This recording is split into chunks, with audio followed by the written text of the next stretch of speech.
E agora a gente vai dar bom dia para ele, porque hoje é sexta-feira, é dia da gente fazer um balanço político da semana. Ney Lopes chegando, é jornalista, adora observar a cena política. Tem sempre algo diferente para acrescentar aqui para os nossos ouvintes. Ney, bem-vindo ao Jornal da Manhã desta sexta. Bom dia, Virgínia, bom dia, Anthony, que chega aqui para também conversar conosco, né? E os ouvintes e os que nos acompanham pelo YouTube, vamos jogar a conversa fora agora, né? Pois é, e conversa fora bem aproveitável, viu? Quem está ligado na gente vai terminar aqui, vai começar a sexta-feira, terminar a semana sabendo de tudo que aconteceu. E eu hoje vou começar um pouco diferente. A gente sempre começa no cenário nacional, eu vou trazer logo o cenário local, porque está movimentado, a semana foi bem movimentada na possibilidade de um lançamento aí de uma chapa de oposição já no começo de agosto. Ontem teve um encontro político que está repercutindo muito na casa do vereador Haroldo Alves. Ele é tucano, é do PSDB e abriu as portas para receber a possível chapa que vai enfrentar a Fátima Bezerra. Ela está sendo formada com Benes Leocádio, deputado federal, como candidato ao governo, e Rogério Marinho, ministro do Desenvolvimento Regional, como candidato a senador. Ney Lopes de Souza, está acompanhando esse lance? Estou, Virginia, estou acompanhando e posso até acrescentar, no sentido de que não é apenas um candidato que surge. Eu estou sabendo que nos bastidores também está sendo articulado o lançamento do nome do prefeito de Ceará-Mirim, Júlio César, que seria um trabalho de Robson Farias e do filho. Talvez em revide a Rogério Marinho, que se lançou candidato ao Senado, que é uma pretensão também de Fábio. Agora, Júlio... agora, Ney, você já me trouxe uma informação nova e eu acho que ela já mostra o seguinte: a oposição já sai dividida aqui no RN? A gente sente isso, né? Se isso ocorrer, eu não sei se é apenas o bode na sala, né? Ou se é realmente para valer. Se for para valer, é muita inabilidade.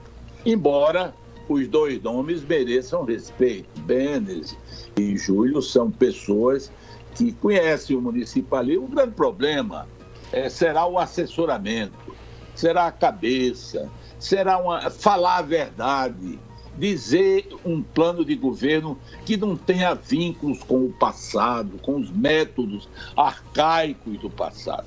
Se vier com essa história, eu tenho tantos vereadores, tantos deputados, tenho isso. É a mesma coisa, e não mudou nada. Qualquer que seja o candidato tem que trazer propostas e tem que correr o risco de perder. Eu digo sempre isso. Para ser verdadeiro, você tem que correr o risco de perder. Você falando a verdade agrada uns, desagrada outros. Mas o Rio Grande do Norte está precisando de quem fale a verdade. Diga aquilo que é necessário. Como? Através de um plano circunstanciado de pessoas sensatas e não bajuladores ou políticos profissionais que possam trazer para o Estado uma contribuição positiva no sentido da reconstrução após esse período da catástrofe da pandemia, né? Agora, Ney, o nome de Benes Leocádio, né, que seria o nome que está sendo preparado para ser lançado agora no começo de agosto como candidato para enfrentar Fátima Bezerra. Eu queria que você analisasse um pouco o perfil de Benes para o enfrentamento dessa candidatura e trazer também para esse contexto, que eu sei que é hoje, pesquisa é o fato do dia, tudo pode acontecer, e claro, há 1 ano e 2 meses da eleição, aí sim que tudo pode acontecer, mas a gente vê que a governadora, mesmo estando chefiando, estando no principal cargo do estado do Rio Grande do Norte, quando chegam as pesquisas de opinião, ela fica naquela margem aí dos 30%, 35% hoje na preferência. Esse percentual da governadora, ele pode ser enfrentado com chances por um candidato de oposição? Pode, perfeitamente pode. O que a governadora Fátima tem é o contingente hoje do PT. Ela é radical do PT, ela é uma seguidora do ex-presidente Lula, mas além desse segmento, dessa fatia, que como você bem disse, corresponde a 1/3 mais ou menos, você vai ter aí uma faixa de indecisos, que historicamente é de 20% no Rio Grande do Norte, e não de indecisos, os que não votam. E o restante seriam indecisos, que ficariam em torno de 40%. E aí é o trabalho do candidato ou dos candidatos de amealharem votos nessa área, no sentido de viabilizarem a sua candidatura. Sem dúvida que há um campo aberto, ninguém pode negar. Agora, o futuro a Deus pertence, né? Aquele almoço de ontem, Antônio vai já perguntar, mas é porque eu estou lembrando para a gente não perder o fio da meada. O almoço de ontem, lá na casa do vereador Haroldo Alves, ele trouxe para o cenário também uma repercussão que eu queria ver com você aqui, que pode ter influências na Assembleia Legislativa. O almoço foi na casa de um vereador do PSDB, né? Estava presente a vereadora Eudiane Macedo, que declarou apoio à candidatura de Benes, disse, mesmo dando respaldo a Fátima Bezerra na Assembleia Legislativa. Ney Lopes, aquela bancada de apoio da Assembleia que Fátima tem hoje, pode não ser de apoio à candidata Fátima Bezerra, se a gente fizer essa análise já rapidamente? Ô, Virginia, eu diria a você que a bancada de Fátima, eu não daria o nome de bancada de apoio, eu daria o nome de um coquetel de apoio. Tem vários ingredientes ali dentro, inclusive esse. E alguém que é da bancada dela já disse que apoia o candidato contrário. Eu não vejo, salvo os interesses pontuais que esse coquetel tem dentro do governo, de manter posições e até privilégios do governo, salvo isso, eu não vejo nenhum compromisso estável, permanente para 2022. Não vejo. Ela vai correr risco. Agora é um coquetel que hoje está mantendo aí a CPI fora do cenário. Não deu largada a CPI. Terminamos a semana com esse coquetel de deputados, como você acaba de chamar, dando respaldo e impedindo que a CPI seja instalada na Assembleia, né? Olha, tanto é um coquetel, o coquetel sempre tem alguns ingredientes. No episódio que você citou, tem um lado que põe a CPI na pauta e tem outro lado do governo que se ausenta. E é total, não é só uns ou outros, todos se ausentam. Então mostra que a coisa está muito misturada, muito misturada. O que existe hoje é manter os interesses dentro do governo, cargos e favores, etc. E 2022 vai depender, pode ser prolongado, não é impossível, porque a governadora tem habilidade, mas também pode não funcionar. Aí é o futuro, né? Ney, e o Fábio Faria nessa história? O ministro Fábio Faria das comunicações, as conversas se desenhando, em que pé ele está nas articulações e também para concorrer de fato a cargos em 2022? Olha, eu não tenho muita aproximação, nem desejo ter com esse Fábio Faria, mas da distância eu vejo que ele fica naquela posição assim, meio de borboleta, né? Ele apoiou Lula, era um entusiasta de Lula quando o pai se elegeu, hoje é de Bolsonaro, ora ele quer ser deputado por São Paulo, ora quer ser senador pelo Rio Grande do Norte. Eu acho que no fim ele vai mesmo apoiar o pai dele, que tem a pretensão de ser deputado federal. Mas é difícil. E também dizem até que ele pensa em ser vice-presidente na chapa de Bolsonaro. Portanto, é um rapaz eclético, né? A gente não pode prever.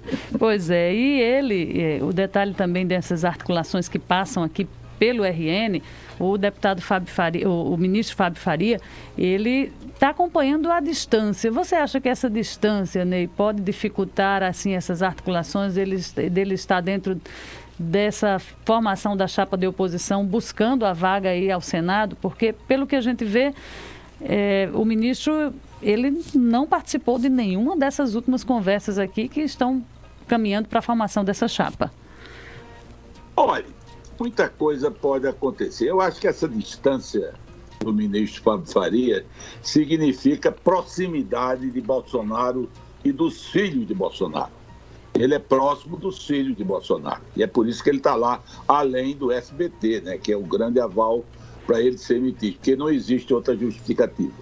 Então, ele se aproxima para ver se vem uma pressão de lá para cá. Mas você aí já vê um outro fator, Virginia e Antônio, que é o seguinte: o presidente Bolsonaro está no mato sem cachorro. em matéria de partido. Ele está aí com 3 ou 4 opções, é PP, é PL, é republicano, né?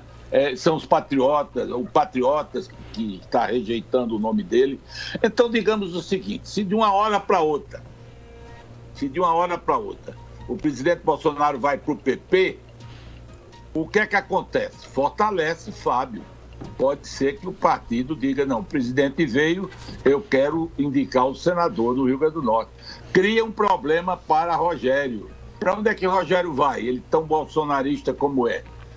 Vai para o PP? Vai disputar na convenção?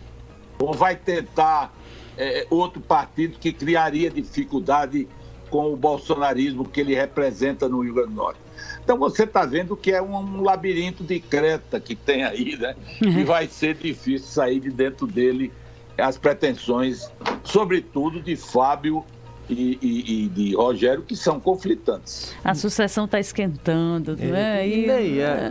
Especificamente sobre essas dificuldades do presidente de achar um partido, era dado praticamente como certa essa ligação dele com o Patriotas, teve reuniões importantes com a presidência do Partido Nacional e alguma coisa desandou. O que é que pode ter desandado para o presidente não ter mais uma casa certa para 2022?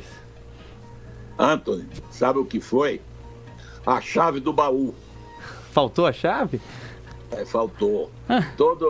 Os filhos do presidente querem ir para um partido que eles tenham a chave do baú do fundo partidário. E é aí que está o nó da questão. Nem o PP quer dar, nem o PL quer dar, nem republicano. E eu não sei como vão desatar isso. Porque o que aconteceu ontem na Câmara é um escárnio nacional, né, Virginia? E esse baú está com muito mais recursos, porque o fundo eleitoral foi aprovado ontem na Câmara com um acréscimo, Ney, que chama a atenção de toda a opinião pública, a gente acompanhando o país em dificuldades, enfrentando uma pandemia, e o fundo eleitoral para o ano que vem, dinheiro do contribuinte na ordem de 5 bilhões e 700 milhões de reais, Ney Lopes. Olha, Virginia, praticamente o triplo do que foi em 2018. Isso é um absurdo. Isso é uma coisa que não se justifica. Toda atividade no país, toda ela em todos os campos, está se ajustando à pandemia, ao combate à pandemia e regras sanitárias.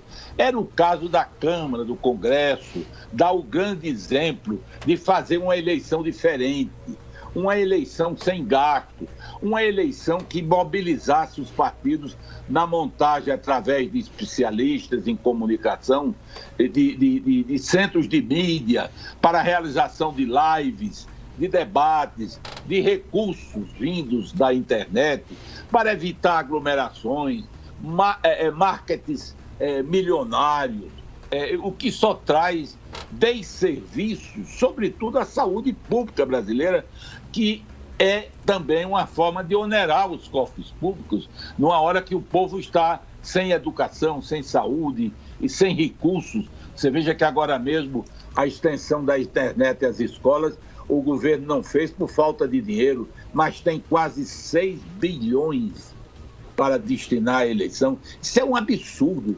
O Senado tem que dar um basta, ou então o presidente Bolsonaro vetar esse absurdo. Porque não pode ser assim. A sua indignação é a nossa também, Ney. Eu queria que você explicasse para os nossos ouvintes de que é formado o fundo eleitoral, de onde vem esse dinheiro, até para o nosso ouvinte entender, porque às vezes ele fica falando fundo eleitoral, 5 bilhões de reais. Esse dinheiro é nosso. E ele é formado a partir de quê, Ney?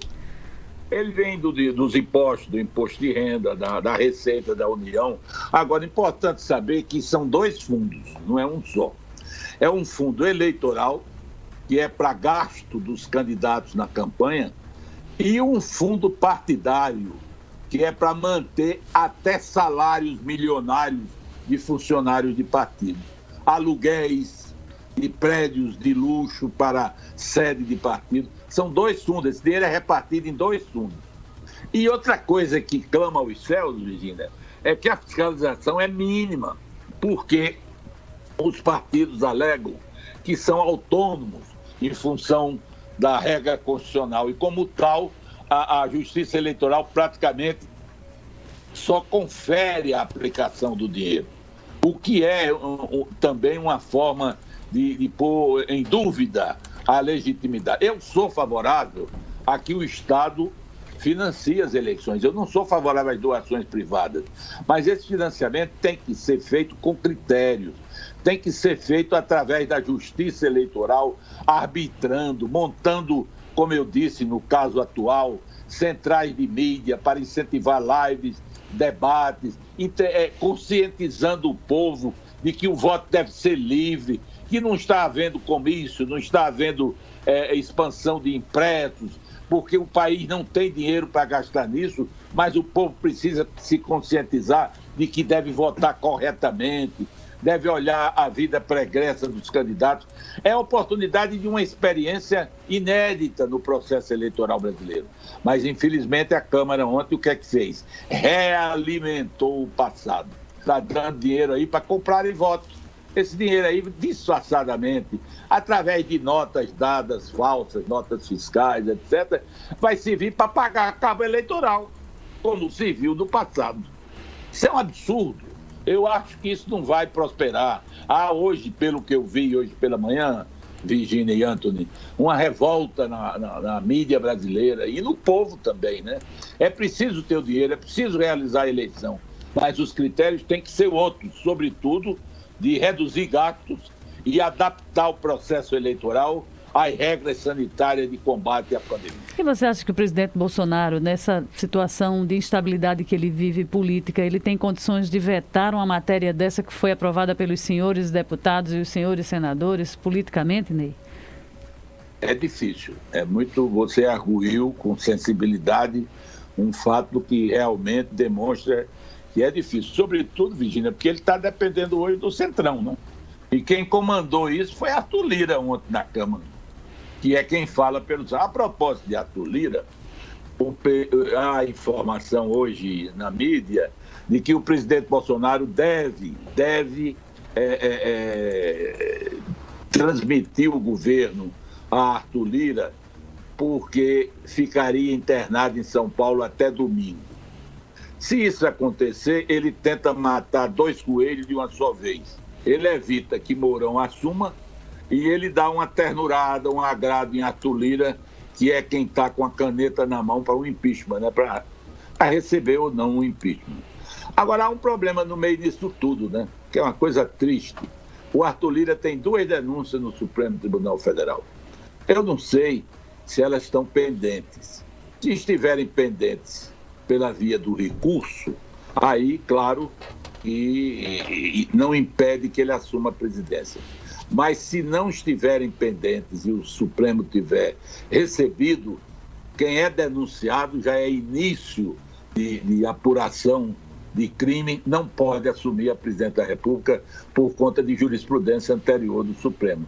Vamos ver aí o que é que vai acontecer, e deve ser na manhã de hoje que o presidente vai decidir isso, né?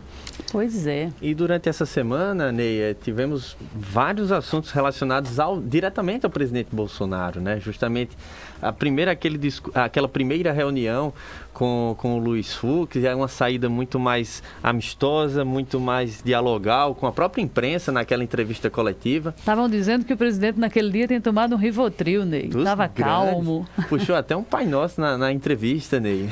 E logo depois o anúncio dessa reunião com os representantes dos poderes, que teve que ser cancelado por um problema de saúde que o presidente está tratando. Essa semana foi muito movimentada para Bolsonaro. Politicamente, como é que ele sai dessa semana? Olha, eu acho... Pode falar, Ney. Está nos ouvindo? Ney? Conversando com Ney Lopes, jornalista antenado, conhece bem os assuntos. Fux teve um objetivo: reduzir tensões políticas na tramitação do nome do indicado dele para a vaga do ministro Marco Aurélio. O Senado está se mexendo, pode haver alguma reação, e ele ali quis dar uma de reduzir tensão, de diálogo, etc., para favorecer a indicação do seu preferido no Supremo Tribunal Federal. Então, eu acho que esse fato político pesou.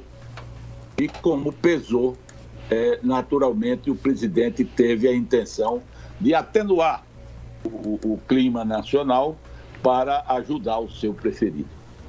Pois é, e aquele encontro da quinta-feira acabou não acontecendo, né? Porque o presidente passou mal e ainda continua aí internado, como você falava agora há pouco, para fazer exames clínicos, e isso pode mexer um pouco com o comando do país na tarde de hoje. A gente acompanha aí essa cena, mas a gente produzindo aqui a nossa pauta da nossa conversa, Ney Lopes chamava a atenção para a possibilidade de um outro assunto que está na rotina, no radar de Bolsonaro, do presidente Bolsonaro, que é a questão do voto impresso. Tem possibilidade desse assunto entrar na pauta nos próximos dias e morrer lá pelo Congresso, Ney? O que é que você traz? Olha, Virginia, foi bom você falar nisso. Eu estou informado pela mídia e ontem à noite a comissão especial que está apreciando o voto impresso convocou uma reunião extraordinária para hoje. Sabe qual é o objetivo? Diga. Votar o parecer que é favorável, rejeitá-lo, nomear um novo relator, dar um parecer contra e arquivar o voto impresso. Então você pode ter, com essa estratégia que começou ontem no final da tarde, nesse final de semana, sepultado o voto impresso. Porque a proposta só pode ir ao plenário, do ponto de vista regimental, se ela for aprovada na comissão especial. E se a comissão especial rejeitar, e além disso, expressamente rejeitar o parecer atual, e ainda tiver um outro parecer rejeitando que for aprovado, aí não pode a matéria ser levada a plenário e esse assunto fica liquidado. Além do mais, é importante ressaltar que na destinação dessa verba absurda de quase 6 bilhões para o fundo partidário, o fundo eleitoral, eles tiraram 25% da dotação orçamentária da Justiça Eleitoral ontem. Para quê? Para inviabilizar o voto impresso. Então foi uma manobra também contra Bolsonaro, que curiosamente teve o apoio do presidente Arthur Lira. Pois é, se isso se concretizar como você coloca, vai ser uma derrota para o presidente Bolsonaro, né? Já na primeira parada aí, que é essa comissão especial que vai analisar a questão do voto impresso. Mas Antony lembra bem, a gente destacava durante a semana, que o presidente Bolsonaro, na coletiva que deu à imprensa assim que terminou a conversa com o ministro Fux, garantiu aí 2 bilhões de reais para se investir nesse processo, para a Justiça Eleitoral investir nas urnas eletrônicas. E, segundo Paulo Guedes, esse dinheiro segundo o presidente, Paulo Guedes está com esse dinheiro guardado.